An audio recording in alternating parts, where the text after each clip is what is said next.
Good morning and welcome to the David and David on Real Estate podcast. We are today on episode number 178. And we have with us July Ono back in the studio. July, welcome back to the podcast. Hi, David and David. So good to have you back. Oh, great to be back. That's exactly what this coaching program does. It prevents me from, it just lets me step out at least once a quarter, at least, to work on my business instead of in the business. So that's one of the things that it trained me is like, and at the time I had no business. I had a job, a job. And so I had to take unpaid leave to actually go to these seminars because it was an investment in my life. It wasn't a cost or expense. That's something that my mentor taught me. He's going, July, these aren't expenses, they're investments. And so he taught me about return. So he said, every time you're spending money, like if you're spending $5,000, $10,000 on a course, it's not a cost. What is your return on value of that 10,000? I'm like, oh, I've never thought about it like that. So every time I took a course of one of his courses, which is like easily $5,000 to $7,000 each, I made the point I'm going to at least recoup that money, if not double or triple it. And so because of that mentality, I will go into a course and I will use at least one principle that will help me in my business to recoup that money. Well, it got to the point where, what do you do with $100 million? It more than recouped my investment because I'm actually applying the lessons that he's teaching. Some of them are very uncomfortable. And so this is one of the secrets of life. Get uncomfortable. Be comfortable with being uncomfortable, right? And so if I'm not uncomfortable, I get a little antsy and edgy because it's not right. That means I'm coasting. I'm in status quo mode. And when you're status quo, you're stagnant and there's no growth in stagnancy. So when I'm going, I'm feeling like I'm not growing, I'm not being challenged, I should be like uncomfortable.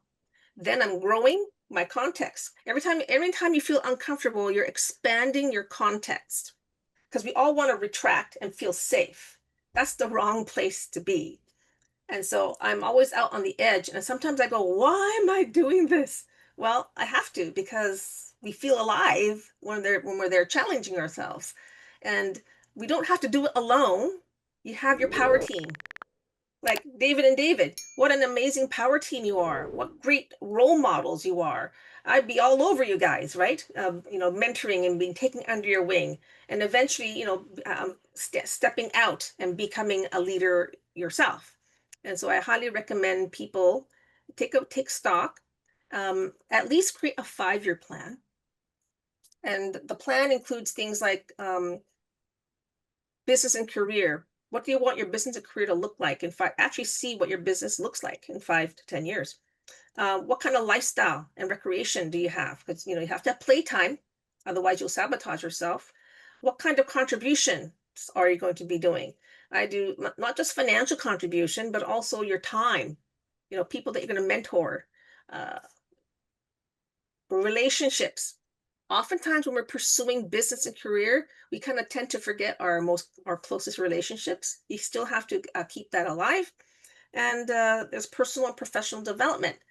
Constantly be learning, always be learning. Otherwise, you're going to be left behind. And so one of the things I've been learning lately, AI, it's coming, it's here, it's not going away. And therefore, it's better to embrace it. I went to a project management course, and there was a brilliant AI engineer there. He was explaining that because most of the people in the room did not want to embrace AI. And he's going, there's a lot of nefarious AI out there with deep fake, right? He's going, unless you have your own personal AI trained, you're never going to spot it. Only AI can detect AI. And I went, whoa, that's true. And to prove his point, he had everybody stand and we're looking at text messages. One's real, one's fake. And I'm only one of 2 people at the end of like a room of like 70 people. I could detect the text messages that were fake. because people write a certain way. So because I'm a writer, I could see it, but everybody failed in the pictures. So he showed these pictures. One was taken by an actual human and one was generated by AI. No one got any of the pictures right. Yeah, Those I think it's a big trend. I mean, Dave and I, we actually did a podcast on AI, and I said that in the future, it's going to be more valuable to sort of detect and identify what is AI, what isn't AI, especially when it comes to images and videos. People are going to want to know if a video that's recorded is a real video or if they're watching an AI video. And I think there's going to be a huge difference between the two in the future moving forward. And I'm seeing it on social media already, like my realtors are using AI to create video advertising, and it's getting better and better by the day. So I mean, we're going to be in a situation in some time in the future where it's going to be increasingly hard to tell the real videos apart from the fake videos. And I think somebody's going to have to create some software that's going to be easily able to identify the fake videos, because I think there's going to be value to watching real content versus AI generated content. Oh, totally. Because let's face it, we're we're creatives. We're created this way, and we can do something completely off ball, and it'll be wildly successful. AI will not. AI is very good at copying from code and learning, but it's not a human. Right. It can't create. Yeah, it can't create. It can Not yet, at least. Who it can knows what the recreate, future holds? but it's based on algorithms, right? And so we have unique biological algorithms in our genetic makeup. But when I was going, wow, that's really true. So I embraced AI. Started learning how to do prompt engineering and use AI. And you know what? I've been slowly incorporating it. Like it's a great editor, but I still write my own content. It's just the one thing that I like to do because people know if you're writing it or not. And so Right. that's the one thing about That's really newsletters. important. Use it as an editor, not as a creator or a drafter. Like, would your books look completely different if you used AI to write them instead of you? It wouldn't, they wouldn't be as readable in a lot of No, ways because AI would you can never. tell the difference. I would never have been able to write the books that I've written. It comes from my unique experience, and it also comes from my unique teaching style. So all Right. that stuff can't be recreated. So that's why everyone has a book. And so one of the challenges I give people is, you know what? You should write an outline for a book. A book should be less than 200 pages, the average book. Okay. And so that's what my editor said. You got to keep it to like, over 170, less than 200, somewhere in that 190 range. And it's like, wow. Because when I wrote my first book, it was like 4 pages. I'm just to the point. And she's going, you got to expand. You got to expand, tell stories, make it relatable, create the bridge. And so I became a good storyteller because people don't understand numbers, but they understand stories. So when I'm talking about leveraging equity in a house, for instance, there's people out there who don't know what that means. And they don't want to appear like they're ignorant, so they won't say anything. So when people are quiet, I know they don't know what I'm talking about. And I'll go, let me tell you a story. So to break the ice, I'll say, um, about equity. Oh yeah. So did your parents own a house way back when? And some people say yes, some will say no. Well, did your parents rent then? Okay, great. And what 20 years ago, what do you think the value of that house was? And they'll give me a ballpark number. Oh yeah, my parents bought that house for like $134,000 in like 1987. Okay, great. Like a 5 bedroom, 3 bath house. And I'm going, okay, now today it's now fast forward 20 years. Could you buy that same house for the $134,000? And oh, no way. That's like a $2 million house today. Well, that's leverage and equity at play. So I'm telling them that equity, real estate keeps appreciating, and the banks, because it's an asset, it can't run away. Banks will actually loan up to 75% of the value of that house. So you just whatever the value is, let's say it was, I'm just using the example of my parents' house. It was worth $575,000, and he had $34,000 left on the mortgage. So the difference is like $550,000 that he could actually take the equity out of, but only 75% of it. So with the $375,000 that we took out, put it into an investment. That's the power, and the banks will do this because they still have 25% equity left in the house. And so if something happens with the payments, they can still take the house, and there's still equity in it. But you're allowed to use the money. Now, most people like my dad use that money for doodads, personal things that could not be tax deductible. But the moment you use that money for investment purposes or business purposes, all that interest you're paying is tax deductible. It's an expense against the business. When I taught my father this, he thought I was lying. He said, "You can't do that. It's illegal." And I went, "Oh my goodness, where did he get these thoughts from?" And that's what he believed. He thought doing that was illegal. And so I had to think of a creative way to convince him it was real. And so I made it a conspiracy. The government doesn't want you to know you can do it. Most people have no clue, Dad. It's totally legit, but they keep it a secret. And then he went, "Oh, really?" He believed that. And then he became an advocate. You know, he backed off, going, "Okay." And he's going, after I taught him all these things, he's going, "How come more people aren't doing this?" I'm going, "Because they think it's illegal, Dad." And so You know, I feel like you know, you convincing your dad of the seven profit centers and taking equity out of his house and you know, following your blueprint to creating wealth. I feel like that was like one of the greatest sales trainings that anybody could have undertaken. I mean, if you could convince your dad, who you know, you've had an estranged relationship for a period of your life, then you could probably convince anybody. it was dear, like my father, it was such a lifelong challenge to get close to him, and understanding he had such a broken relationship, you know, being a war child and seeing people blown up. And so that's not an experience that no one in North America has, right? If you were born and raised here. But as a 10-year-old child seeing this, you know, he kept it all to himself. He was very closed. He just didn't trust anybody. And he basically thought that because everyone he loved in the growing up died, he just figured that if he loved us, we would just suddenly die on him. And that's a subconscious programming, right? Until he was on his deathbed and about to die, and family rallied around him. And he finally had a wake-up call going, wow, his perception was all wrong. And he did tell me before he died that if he could have done it over differently, he would. He didn't realize all the love that he was missing out on, all the joy and the challenge. And so he became quite the real estate investor with me, finding deals. Oh, every time I come over, I'd find these ads circled. "Look at this apartment building for sale." It was so cute. And it's unfortunate that he was a really, really great handyman. But the fact of the matter is that even the last 3 years of his life, he was completely happy and blissful, even though he was still a paraplegic. Not your condition. It's this condition that matters.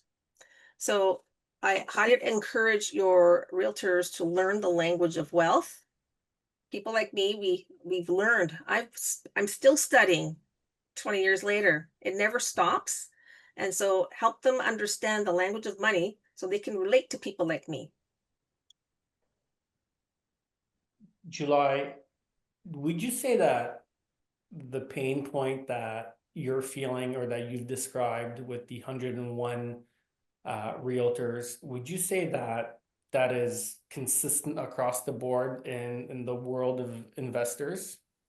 It is. So it's an epidemic. It is. It's just the way it is. It's like the 3% of the world's population control most of the wealth.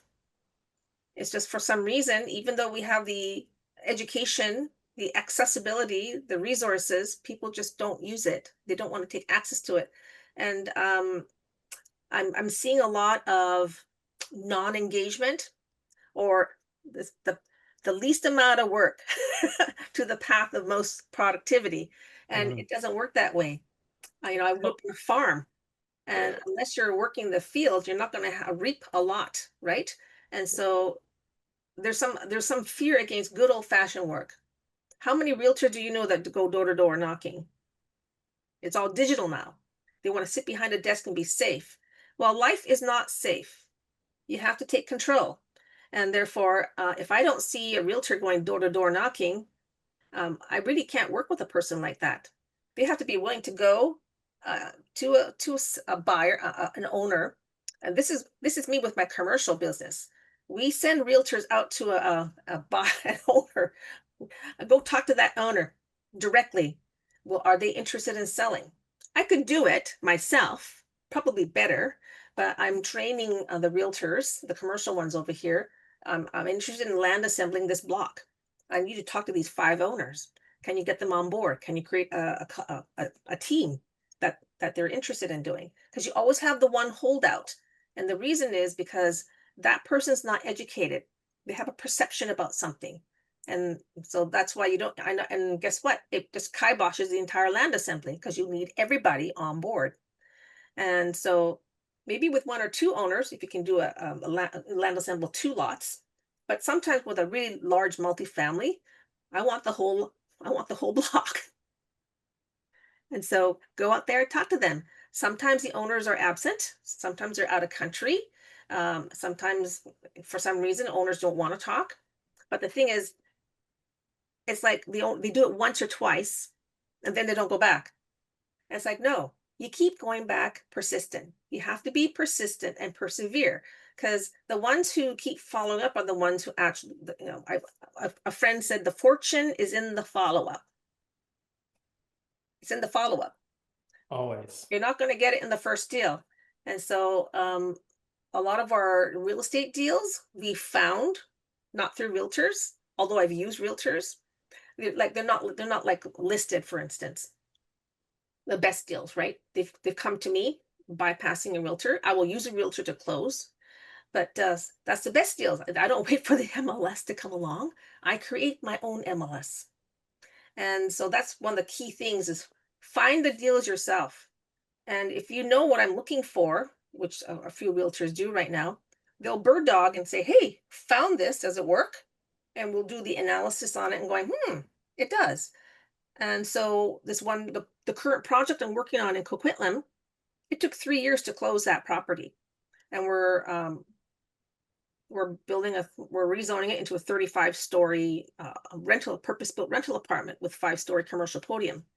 But the owners were very attached to this land, 40 years. So it wasn't your regular commercial property where it's detached. These owners were emotionally attached to their commercial business, even though they're supposed to retire and move on. And so that's why it took a little bit of time. The bigger commercial players aren't really interested in emotional plays, and they just walk away because it's a little irrational. They just want to be, cut and dry numbers. Let's be business people and professional about it. And one of the owners was a little very emotional and compromised. So we had to have a physical sit down meeting so he could meet us in person. And we were able to gloss over the emotional perception of us being a big player. He didn't want a big builder coming along and bulldozing through him.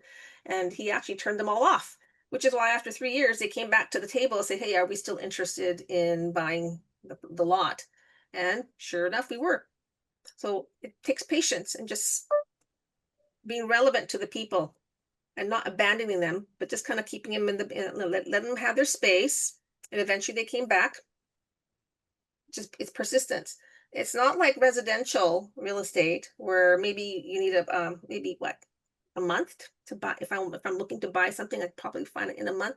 Maybe look at 3 or 4, maybe 6 houses, and that's it. We're in. Commercial property is very different. Do you deal in commercial properties? We both do. David Korman does a Yep. lot of commercial properties, especially in the lease side. And we have a couple of commercial realtors at the brokerage as well that deal with mainly commercial real estate. Okay, but the Yeah, I majority was are reviewing residential. an agreement last night for a buyer who's buying a $62 million commercial property. And so, we do them all the time.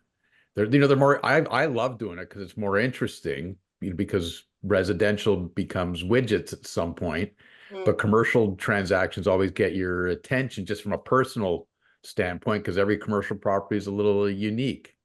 yep. And so, David, uh, I've had experience where I've been talking to commercial brokers, and one of the things I'll do is we'll just talk cap rates. And it's interesting. Most realtors, commercial realtors that I've talked to, don't understand cap rates. They actually have it reversed. And it's like really strange. It took me 10 years to learn cap rates because they kept giving me the wrong explanation.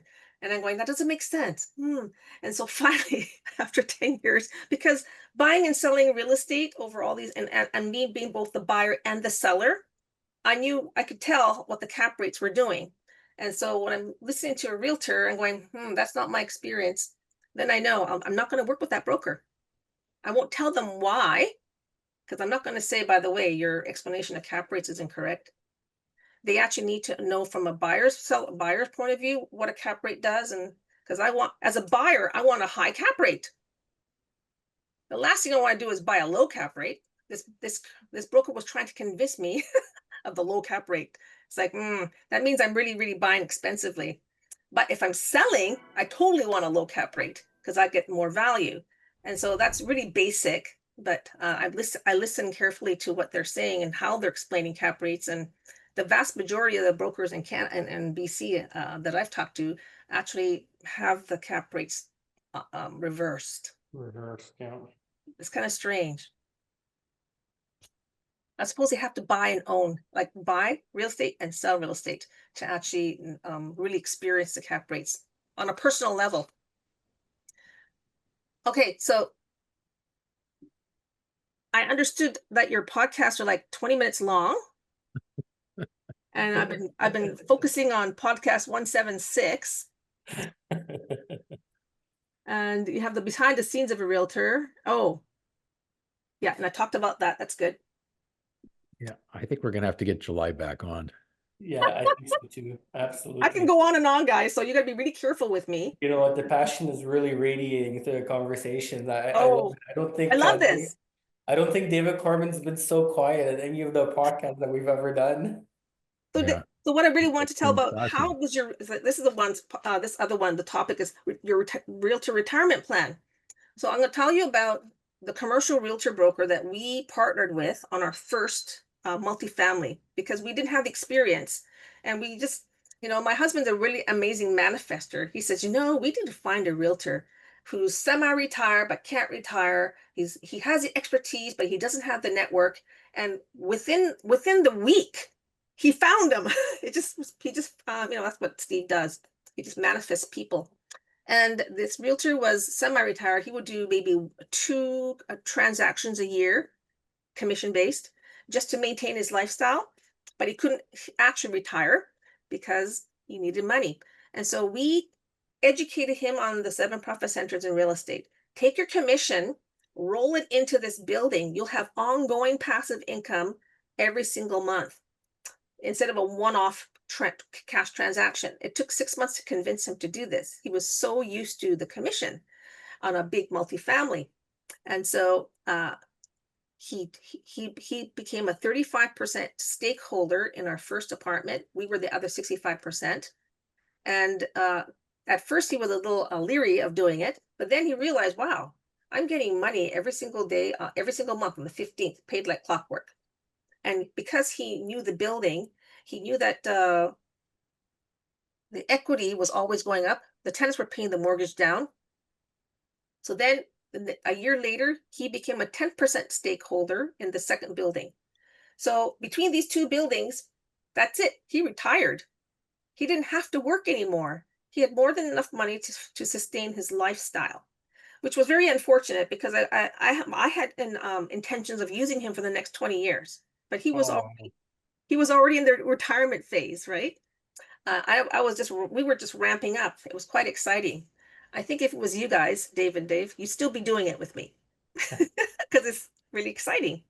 You'd have over And July, this leads me to the next point, which is, realtors need to keep reinventing themselves, and the minute that they stop selling, the income stops coming in. So investing in real estate is one of the best ways to create that retirement fund, to create that pension plan that realtors so desperately need. Yep. And as a broker owner, I keep telling the story, but we had a 86-year-old realtor that used to be at the top of his game. He used to be the #1 realtor in Mississauga. He used to have the listing presentations. Like, he would teach other realtors how to list, how to sell, how to do the listing presentation, and personally mentor realtors. And he was the #1 realtor at the brokerage for many, many years. And at the age of 86, he was still selling, not because he loved it, but because, he had a financial need to keep selling and keep generating that income. And it was a heartbreaking story for me as a broker owner. And I vouch that as a broker owner, I would do whatever it takes to help my realtors not make that same mistake, to teach them about real estate investing from an early on position, and to teach them that they need to diversify their income streams, and create multiple income streams, and really have that long-term vision, to be able to step away, or if they do want to continue selling, then do it from a position of love and passion, not necessity. Well, they don't. Thing is, there may be the will to do it, but the lack of know-how. And so I'm the joint venture queen. I taught other queens how to do this. And so you're here, you have a realtor. Let's just say you have a 30-year lifespan for a realtor. And just imagine if you just took a small commission, let's say. And July, the diamond realtors, they have a 10-year lifespan, because if you're a diamond realtor and you're hustling really hard, Okay. you get burnt out really quickly. So, and we see it all the time. Like, I can name you realtors that have been like diamond status realtors, the top 1%ers, and about 10, 12 years, they're gone. Like, you just don't see them around. They're not around anymore. And that they've burnt out. Oh, well, do you think $10,000 or $50,000 a year could they divert that amount into their own fund? Let's just go $50,000. So once a year, okay?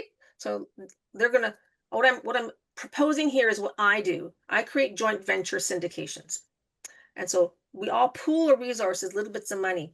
So let's say we have like 10 realtors, and they all get together, put I'll I'll make it easy.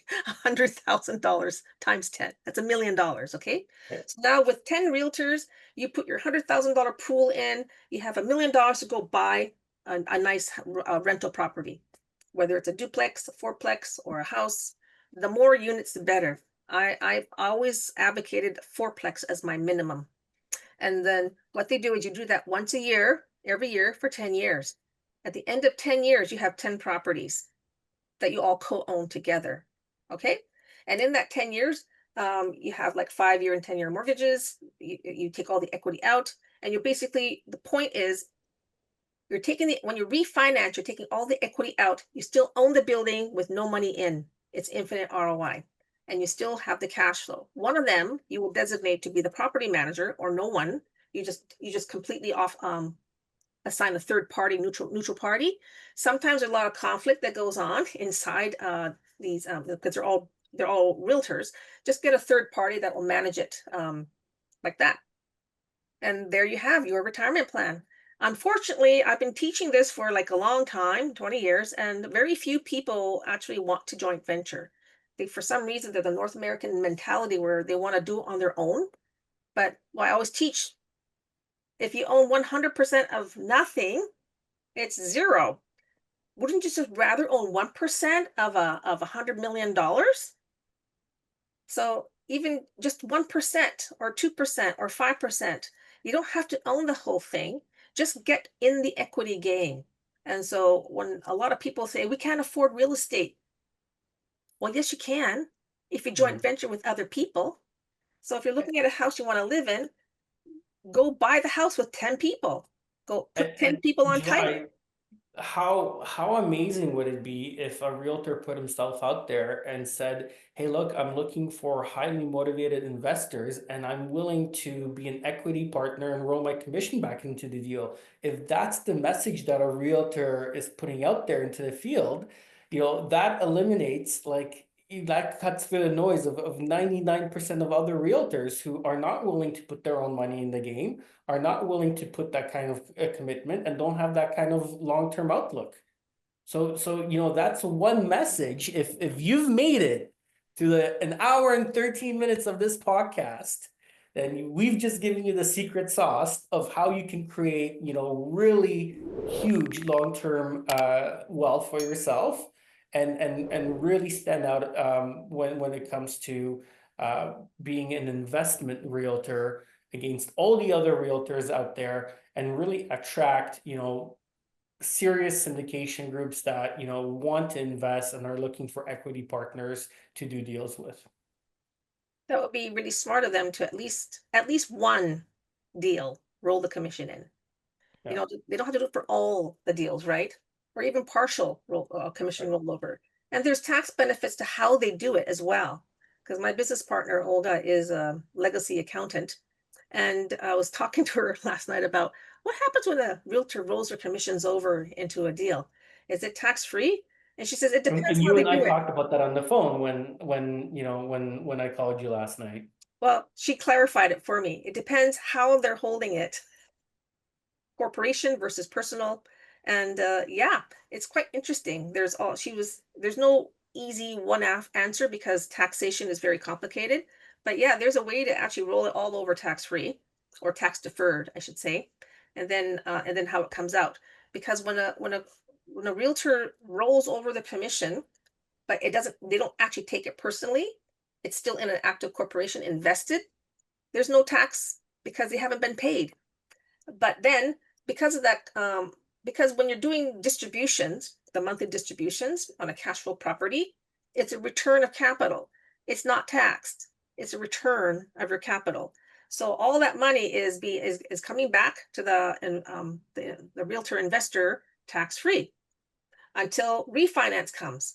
At which point, all the money you refinance the building, you pay everybody out, give them a bonus, and you're still having cash flow. Well, the cash flow from that point on becomes income. Then it's taxed. But when you sell the building, that's when you have capital gains. Right. So So another tax but advantage. it's all kind of deferred. So there's a way to manage all these things where they could be making huge money on their money. It's just understanding how to make it work for you.